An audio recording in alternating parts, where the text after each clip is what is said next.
Timer, can you announce the name of the qualified speakers? Read the name.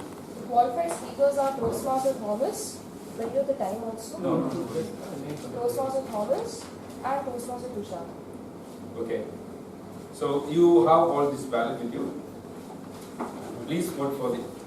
Please wait to run those who are not voting. Please vote for the best speaker.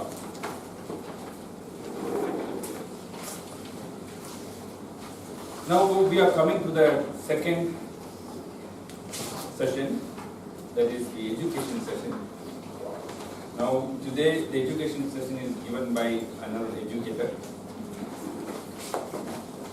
She was the past VP Education, VP membership of this club, Toastmaster Priyanka.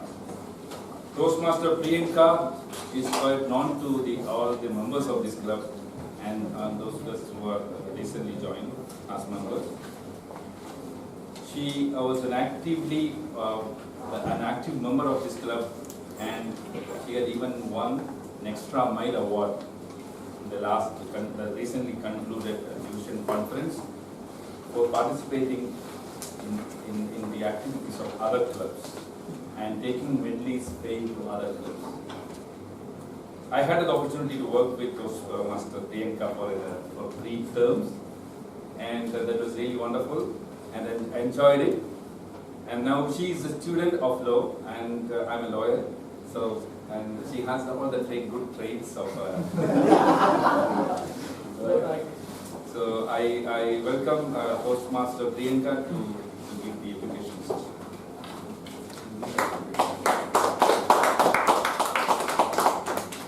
Good afternoon, everyone. Good afternoon. Okay, let me begin with a story. The hero of our story today is Norman Vincent Peale. He's an actual person. He's written many motivational books and books on positive thinking. So one of his books is You Can If You Think You Can. And the story that I'm about to tell you is from this book.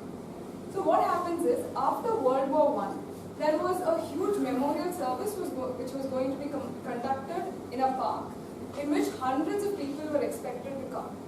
So at this memorial service, our hero was given the opportunity of being a speaker who will be giving a short speech at the beginning of the session, the entire session.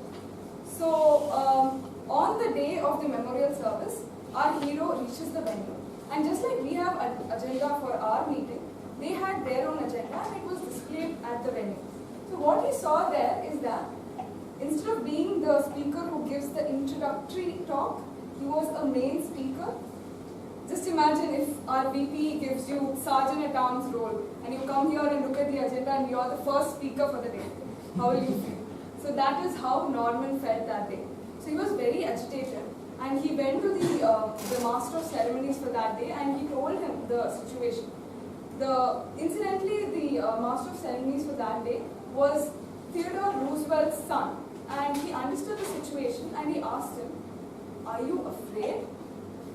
When it was very clear that Norman was in fact frightened out of his skin, he took him aside and he pointed him to a few reserved seats which were occupied by very old people.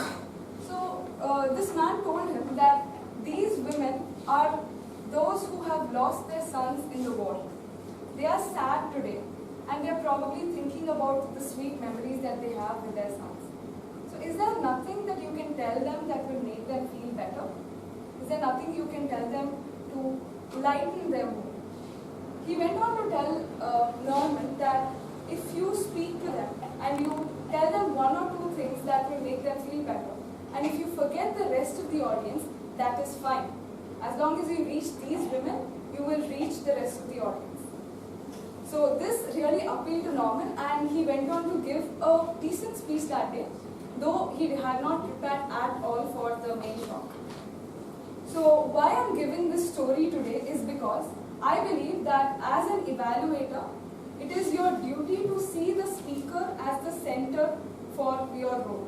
It is not for you to come here and give an amazing evaluation. You have to focus on how you can add value to the speaker whom you are evaluating. So if you can say 1 or 2 things which can make that speaker a better speaker next time, then you've done your job beautifully.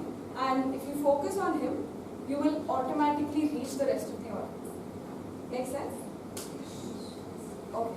So now we know what we have to do to give effective feedback. So we'll see how we are going to do this. So one thing that is not commonly talked about in Toastmasters is that, of course, the speaker who comes on stage feels a lot of pressure.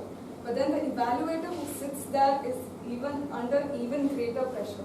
Because the speaker comes here, he's prepared, he's in his flow, gives a speech very fast for 7 minutes, and the evaluator is in a daze, and once the speech is over, he wakes up and it's like, the speech is over, we don't remember anything that the speaker said. So this is a terrible situation to be in. So I would recommend that when the speaker is on stage, you do not think about how you're going to organize your evaluation and all that. Look at the speaker.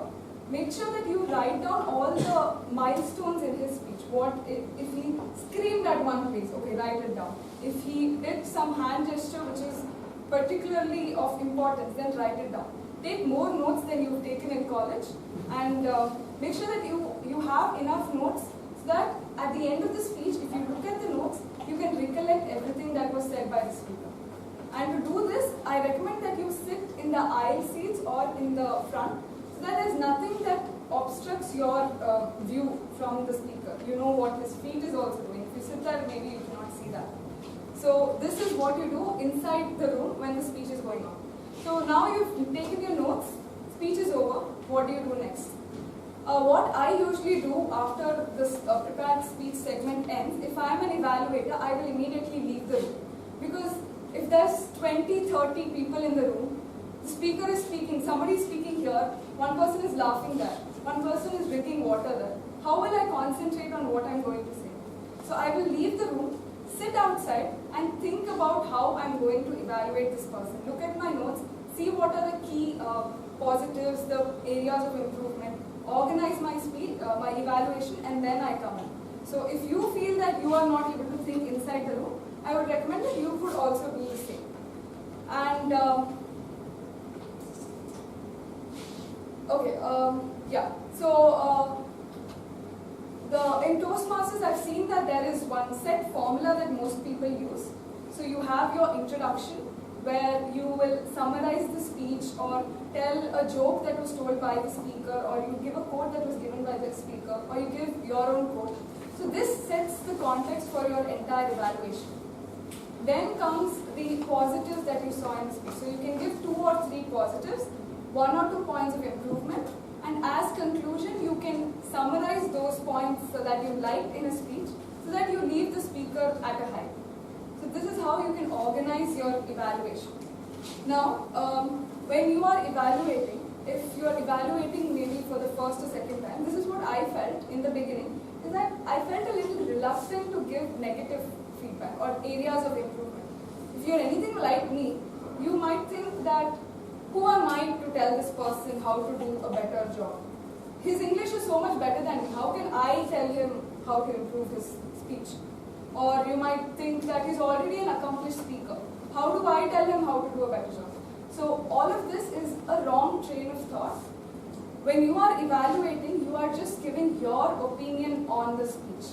So as a speaker, I might not realize what I'm doing wrong. So as a third person, as the person appointed to evaluate me, I expect and I would appreciate if you tell me what I did wrong so that I can correct it the next time. Just giving positives is not actually adding value to the speaker. So also, you are giving an evaluation and not a verdict or the opinion that the audience has in general. So instead of saying that you should have used your hand gestures better over here, you could say that I felt that over here, if you had done this, it would have been better. Or your speech might have been more interesting, I personally feel, if you had done this. So it is just an opinion, and it doesn't hurt to reiterate that it is your opinion so that the speaker also feels more comfortable. So your objective as evaluator is to add value to the speaker, right? So instead of just giving telling him that you did not use hand gestures or you did not use vocal variety, you can instead go a step further and tell him that you should have done this and that over here, or you should have raised your voice over here. So it is a solution-oriented approach which will actually tell the speaker how he can, not only what he should do, but also how he can improve the next time. So I would recommend that always when you give an evaluation, instead of just telling positives and negatives, you give at least 1 or 2 ways in which the speaker can do a better job next time. Now, if you give me just negative feedbacks, then you will not see me 2 weeks later at any of the Toastmaster meeting. So positive feedbacks is also important.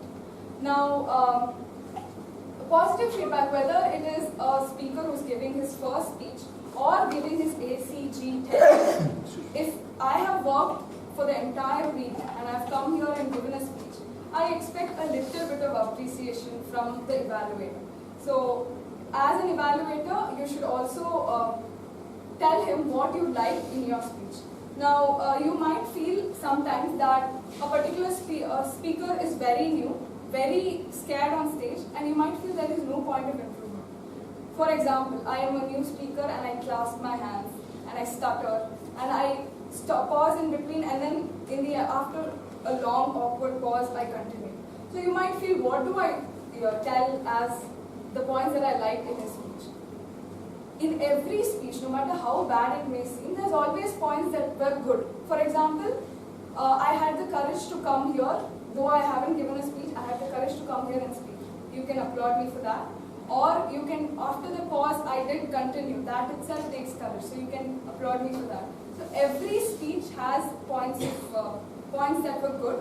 So your job as an evaluator is also to point those out. Now, when I say positive feedback, it should also be sincere. If I am that scared speaker and you come here and tell me that your speech was absolutely amazing, your stage presence, wow. If you do that, I will know that you are not being honest. And instead of feeling good, I will actually feel more embarrassed because you're actually pointing out the things I did not do. So it's completely a negative evaluation. So it's very important that you're sincere when you give your evaluation.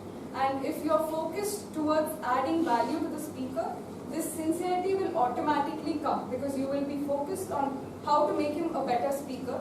So that points of improvement, how he can improve, all of that will automatically come when you see the speaker as the center of your evaluation. So to sum it all up, you have to see the speaker as the main character on that day and not your evaluation. Your evaluation does not have to be flowery or extravagant. And when you're inside the hall, when the speaker is giving this speech, take as many notes as possible so that you can later on go back to it when you want to think about what you're going to say. And organize your evaluation in a coherent way so that the speaker can actually understand what you're trying to say. Negative feedback is very important. If in case you feel that the speech was actually really good, and if you try to find, if you're actually forcing yourself to find negatives in the speech, then you can actually tell him that there was nothing that I felt could be improved. So you're being honest then, that is fine. Then positive feedback is also important. That is always done in Toastmasters anyways. Sincerity is crucial, and with that I will hand over the stage to Toastmasters. Thank you, Priyanka, for that excellent session. This was all practical points.